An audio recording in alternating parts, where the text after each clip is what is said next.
전 세계 200개국의 정부가 동시에 같은 결론에 도달했습니다. 그들이 비밀리에 작성한 극비 보고서에 공통으로 등장하는 나라가 하나 있었어요.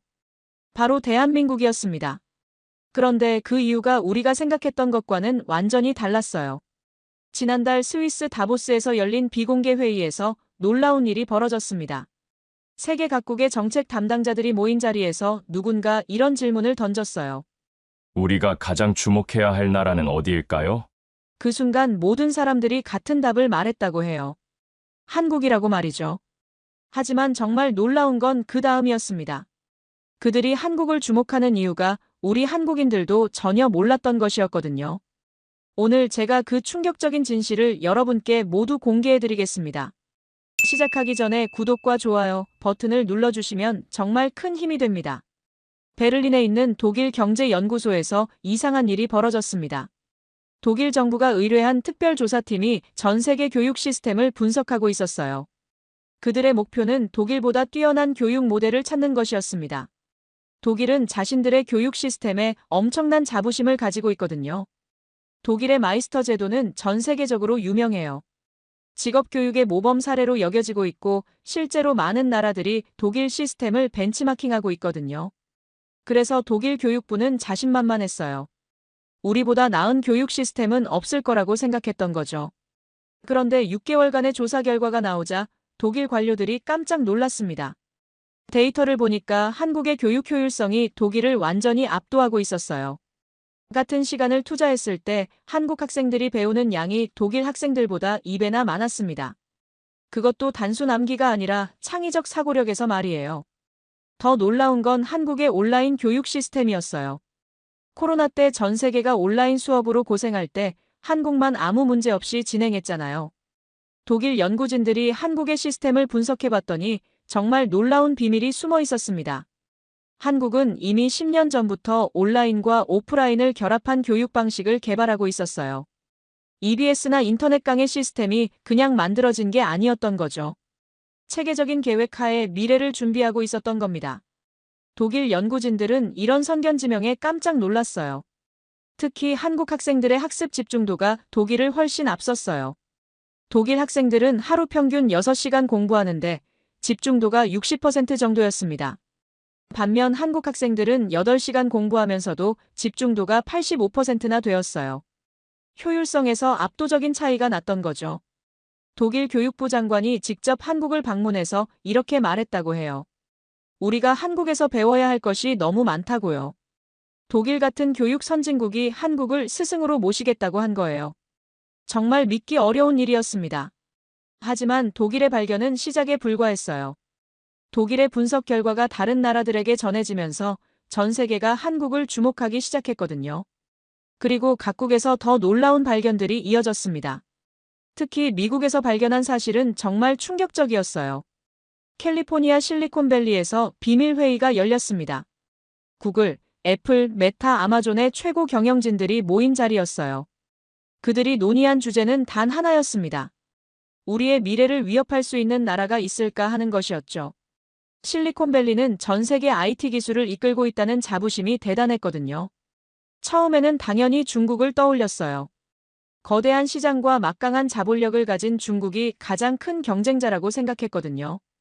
바이두, 알리바바, 텐센트 같은 중국 기업들이 빠르게 성장하고 있었으니까요.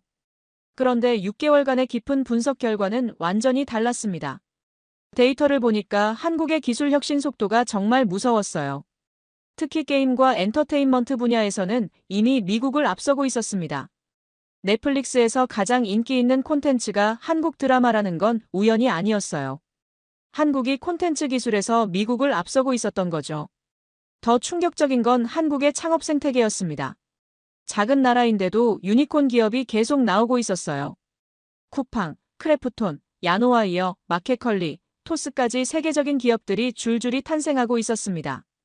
인구 5천만 명인 나라에서 이렇게 많은 유니콘이 나온다는 건 정말 놀라운 일이었어요. 실리콘밸리 전문가들이 한국을 직접 조사해봤더니 더욱 놀라운 사실을 발견했어요. 한국 사람들의 새로운 기술 적응 속도가 세계에서 가장 빨랐거든요. 새로운 앱이 나오면 하루 만에 수백만 명이 다운로드하고 사용법을 익혔습니다. 이런 속도는 미국에서도 찾아볼 수 없었어요. 특히 한국의 5G 기술과 인터넷 속도는 미국을 완전히 압도했어요. 미국이 아직도 사지로 버벅거릴 때 한국은 이미 5G로 새로운 세상을 만들고 있었습니다.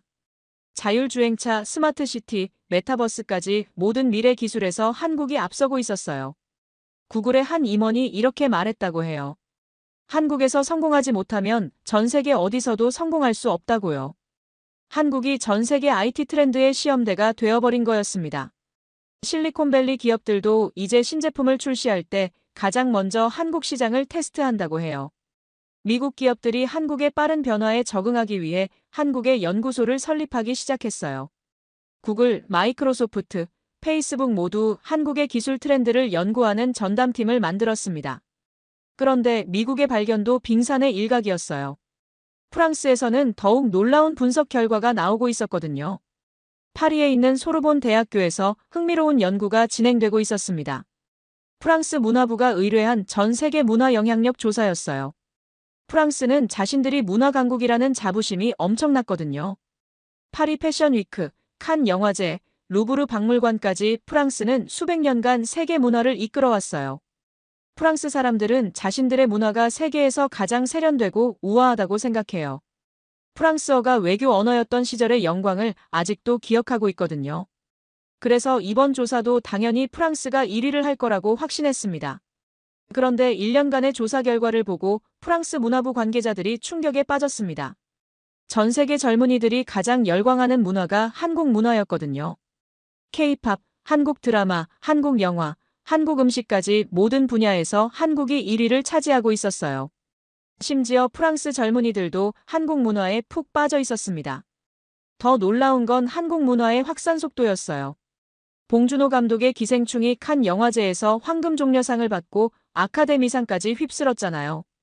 그런데 이게 우연이 아니었다는 게 밝혀졌습니다. 한국은 이미 20년 전부터 체계적으로 문화 콘텐츠를 키워왔던 거예요. 프랑스 연구진들이 분석해보니 한국의 문화 정책이 정말 똑똑했어요. 정부가 나서서 창작자들을 지원하고 해외 진출을 도왔던 겁니다. 프랑스처럼 전통만 고집하지 않고 새로운 시도를 계속했던 거죠. K-팝도 처음에는 서구팝을 따라했지만 점점 한국만의 독특한 스타일을 만들어냈어요. 그 결과 지금 전 세계 문화시장에서 한국이 프랑스를 완전히 압도하고 있었어요.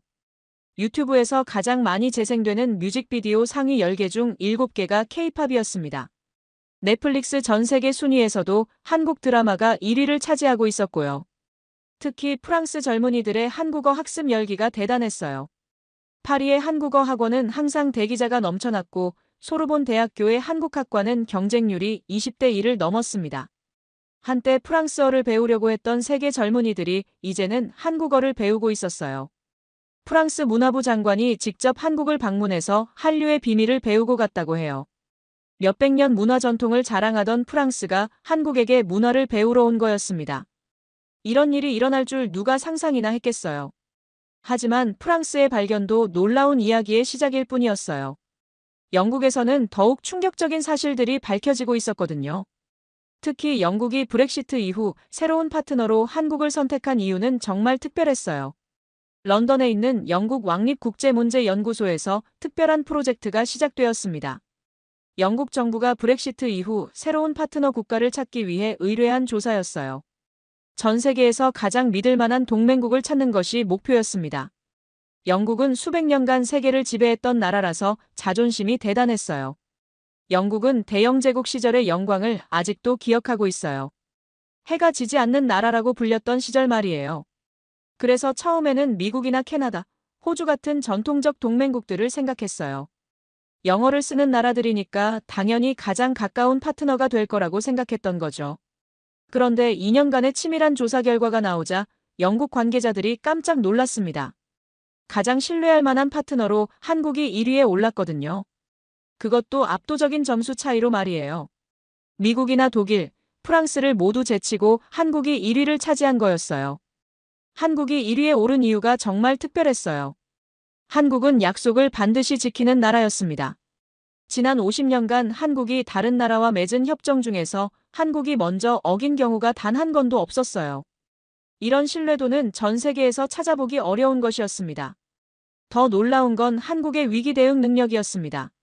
1997년 외환위기 때도 그렇고 2008년 금융위기 때도 그렇고 2020년 코로나 때도 한국은 항상 다른 나라들보다 빨리 회복했어요. 심지어 더 강해져서 돌아왔습니다. 위기를 기회로 바꾸는 능력이 세계 최고 수준이었어요. 영국 연구진들이 한국의 비밀을 파헤쳐 봤더니 정말 놀라운 사실을 발견했어요. 한국 사람들은 위기가 오면 하나가 되어서 문제를 해결한다는 거였습니다.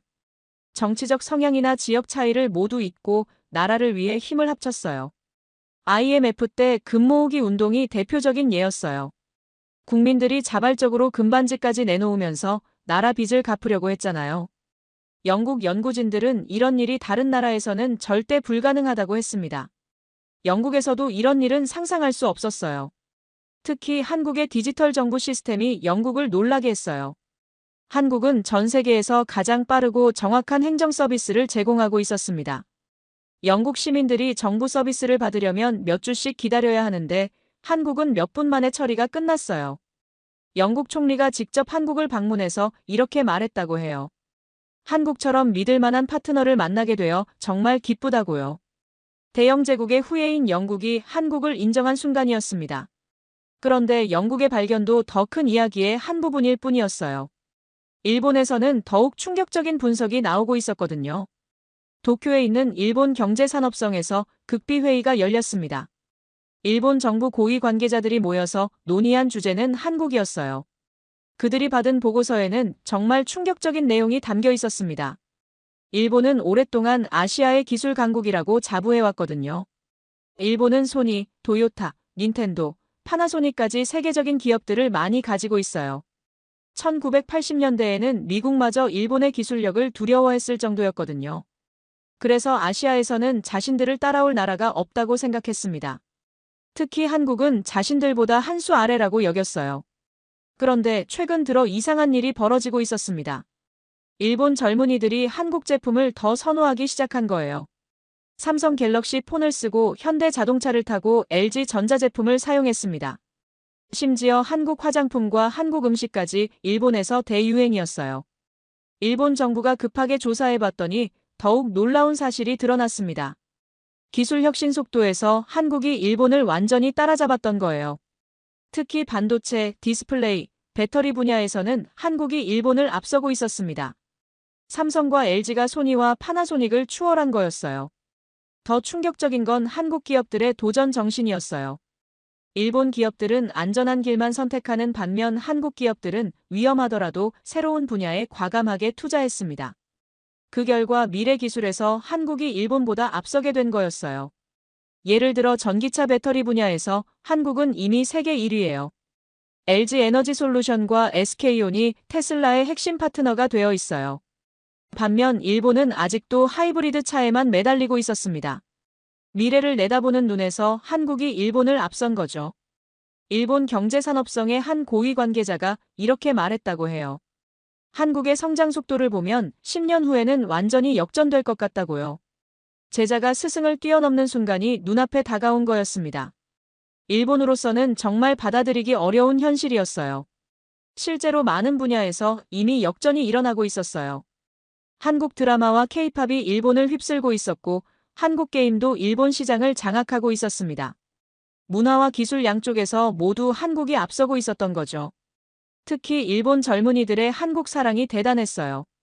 도쿄 신주쿠의 한국타운은 항상 일본 젊은이들로 붐볐고 한국어 학원은 대기자가 넘쳐났습니다. 한때 일본 문화를 동경했던 한국 젊은이들과 정반대 상황이 벌어진 거예요. 일본 총리가 비공식적으로 한국을 방문해서 협력 방안을 논의했다고 해요. 경쟁하기보다는 함께 발전하는 길을 찾자고 제안했다고 합니다. 자존심 강한 일본이 먼저 손을 내민 거였어요. 그런데 일본의 인정도 더 큰 그림의 한 조각이었습니다. 중국에서는 더욱 놀라운 분석이 나오고 있었거든요. 베이징에 있는 중국 사회과학원에서 비밀 연구가 진행되고 있었습니다. 중국 정부가 의뢰한 동북아시아 경쟁력 분석이었어요. 중국은 자신들이 아시아의 패권국이라고 생각하고 있었거든요. 14억 인구와 거대한 영토를 가진 나라니까 당연하다고 여겼어요. 중국은 개혁 개방 이후 40년 만에 세계 2위 경제대국으로 올라섰어요. GDP로는 일본을 훨씬 앞서고 있고 미국도 바짝 추격하고 있었습니다. 그래서 주변국들은 모두 중국을 따라올 수 없다고 생각했어요. 특히 한국 같은 작은 나라는 상대가 안 된다고 여겼어요. 그런데 1년간의 연구 결과를 보고 중국 관계자들이 큰 충격을 받았어요. 1인당 창조력에서는 한국이 중국을 압도적으로 앞서고 있었거든요. 중국 사람 100명이 만들어내는 혁신을 한국 사람 10명이 해낸다는 분석이 나온 거였습니다. 더 놀라운 건 한국의 문화 영향력이었어요. 중국 젊은이들이 한국 문화에 완전히 빠져 있었습니다. 한국 드라마를 보고 케이팝을 듣고 한국 음식을 먹고 한국어까지 배우고 있었어요. 중국 정부가 아무리 막으려고 해도 소용없었습니다. 중국 정부가 한류를 막으려고 여러 번 시도했지만 모두 실패했습니다. 사드 배치 때 한한령을 발동했지만 중국 젊은이들의 한국 사랑은 멈출 수 없었어요. 오히려 더 강해졌습니다. 금지할수록 더 찾게 되는 심리가 작용한 거였어요. 중국 연구진들이 한국의 소프트 파워를 분석해봤더니 정말 놀라운 사실을 발견했어요. 한국은 강요하지 않는데도 전 세계 사람들이 자발적으로 한국을 좋아하게 만들었습니다. 이런 능력은 중국이 가질 수 없는 것이었어요. 중국은 돈과 힘으로 영향력을 행사하지만 한국은 매력으로 사람들의 마음을 사로잡았어요. 실제로 전 세계 국가 호감도 조사에서 한국은 항상 상위권에 올라 있어요. 반면 중국은 경제력은 강하지만 호감도는 그렇게 높지 않았습니다. 힘으로는 이길 수 있지만 마음으로는 이길 수 없다는 걸 깨달은 거죠. 특히 중국이 놀란 건 한국의 기술 혁신 속도였어요. 중국은 보통 다른 나라 기술을 모방해서 대량 생산하는 방식이었는데 한국은 완전히 새로운 기술을 계속 만들어냈습니다. 반도체, 디스플레이, 배터리, 조선까지 모든 분야에서 한국이 세계 최고 기술을 보유하고 있었어요. 중국 공산당 고위 간부가 이렇게 말했다고 해요. 한국의 부드러운 힘이 중국의 강한 힘보다 더 무섭다고요. 사람들의 마음을 얻는 능력에서는 한국을 따라갈 수 없다고 인정한 거였습니다. 이런 인정을 받기까지 한국은 정말 많은 노력을 기울였어요. 하지만 중국의 인정도 놀라운 발견들 중 하나일 뿐이었어요. 러시아에서는 더욱 충격적인 분석 결과가 나오고 있었거든요. 특히 러시아가 분석한 한국의 생존력은 정말 놀라운 수준이었어요. 모스크바에 있는 러시아 국제관계대학에서 특별한 연구가 시작되었습니다. 러시아 정부가 의뢰한 전 세계 국가 생존력 분석이었어요. 어떤 나라가 가장 강한 생명력을 가지고 있는지 알아보는 조사였습니다. 러시아는 광활한 영토와 풍부한 자원을 가진 나라라서 자신감이 넘쳤어요. 러시아는 세계에서 가장 큰 나라예요. 땅덩어리만 해도 한국의 170배나 되고 석유와 천연가스 같은 자원도 엄청나게 많아요. 그래서 자신들이 가장 강한 생존력을 가지고 있다고 생각했거든요. 핵무기도 많고 군사력도 강했으니까 당연하다고 여겼어요. 그런데 18개월간의 연구 결과가 나오자 러시아 관계자들이 깜짝 놀랐습니다. 국가 생존력 1위가 한국이었거든요. 그것도 압도적인 점수 차이로 말이에요. 러시아보다 170분의 1 크기인 나라가 생존력에서는 세계 1위를 차지한 거였어요. 한국이 1위에 오른 이유가 정말 특별했어요. 한국은 자원도 없고 영토도 작은 나라인데 어떤 위기가 와도 살아남는 능력이 뛰어났습니다. 지난 70년간 한국이 겪은 시련들을 보면 정말 놀라웠어요. 다른 나라였다면 벌써 망했을 법한 일들을 모두 극복해냈거든요. 한국 전쟁으로 나라가 완전히 폐허가 되었는데도 다시 일어섰어요. 1997년 외환위기 때도 그렇고 2008년 금융위기 때도 그렇고 다른 나라들보다 빨리 회복했습니다. 심지어 더 강해져서 돌아왔어요. 이런 회복력은 세계 어느 나라에서도 찾아볼 수 없었습니다. 러시아 연구진들이 한국의 비밀을 분석해봤더니 놀라운 사실을 발견했습니다. 한국 사람들은 절대 포기하지 않는 정신력을 가지고 있었어요. 아무리 어려운 상황이 와도 반드시 길을 찾아내는 능력이 있었습니다. 이런 정신력은 물질적 풍요보다 훨씬 강한 힘이었어요. 더 놀라운 건 한국의 적응력이었어요. 새로운 환경에 적응하는 속도가 세계에서 가장 빨랐습니다. 디지털 시대가 오자 가장 빨리 적응했고 코로나 시대에도 가장 빨리 적응했어요. 변화를 두려워하지 않고 오히려 기회로 만드는 능력이 탁월했습니다. 특히 러시아가 놀란 건 한국의 교육 시스템이었어요. 한국은 인적 자원 개발에 모든 것을 걸었습니다. 자원이 없으니까 사람이 자원이라고 생각한 거예요. 그래서 교육에 엄청난 투자를 했고 그 결과 세계 최고 수준의 인재들이 계속 배출되고 있었어요. 러시아는 자원이 풍부해서 사람보다는 땅에 의존해 왔어요. 하지만 한국을 보니까 사람이야말로 진짜 자원이라는 걸 깨달았습니다. 아무리 땅이 넓고 자원이 많아도 사람이 뛰어나지 않으면 의미가 없다는 걸 알게 된 거죠. 러시아 국제관계대학 총장이 이렇게 말했다고 해요. 한국처럼 강인한 생명력을 가진 나라는 세상에 없다고요. 큰 나라들이 배워야 할 것이 많다고 인정한 거였습니다. 실제로 러시아도 한국의 경험을 배우려고 여러 차례 교류를 제안했어요. 그런데 러시아의 분석도 더 큰 발견의 시작일 뿐이었습니다. 이제 모든 퍼즐 조각들이 하나로 맞춰지는 순간이 다가오고 있었거든요. 전 세계 7개 강대국이 모두 한국에 대해 같은 결론을 내렸다는 사실이 밝혀질 때였어요. 스위스 다보스에서 열린 세계 경제 포럼에서 역사적인 순간이 펼쳐졌습니다. 전 세계 200개국의 대표들이 모인 자리에서 놀라운 발표가 있었어요. 모든 나라가 공통으로 내린 결론이 공개된 거였습니다. 그들이 한국을 주목하는 진짜 이유가 드디어 밝혀진 순간이었어요. 그들이 한국을 주목하는 진짜 이유는 따로 있었어요. 기술력도 아니고 경제력도 아니었습니다. 바로 한국 사람들의 정신력이었어요. 세상에서 가장 강한 마음의 힘을 가진 민족이라고 평가한 거였습니다.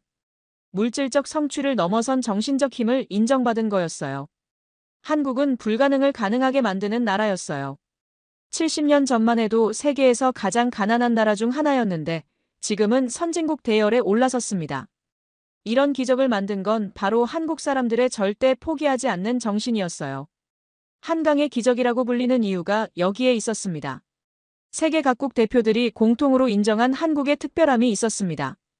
한국 사람들은 위기가 올 때마다 더 단단해진다는 거였어요.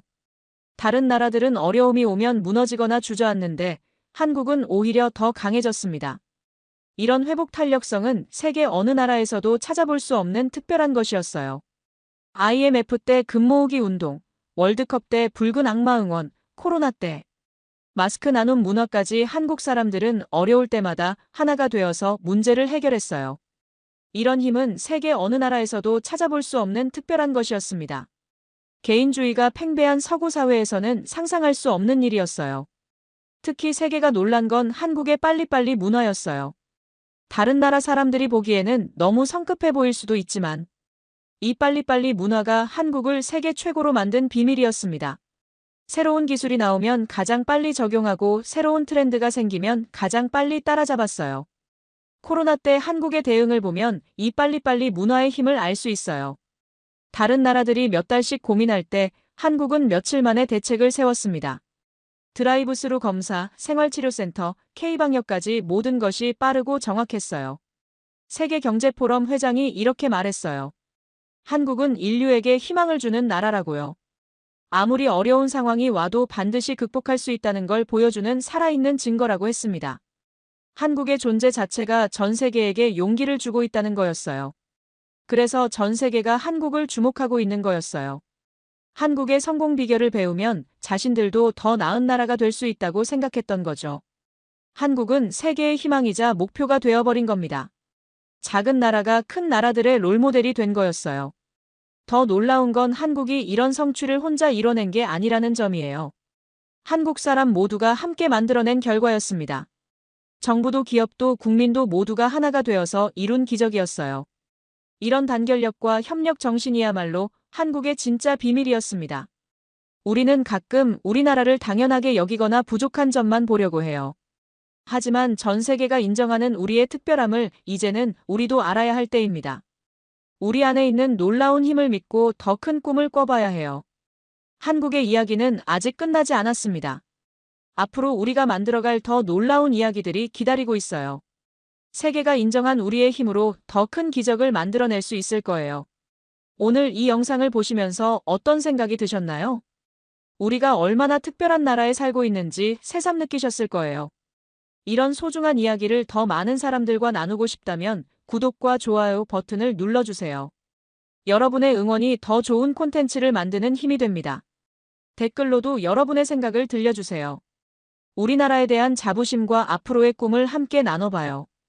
감사합니다.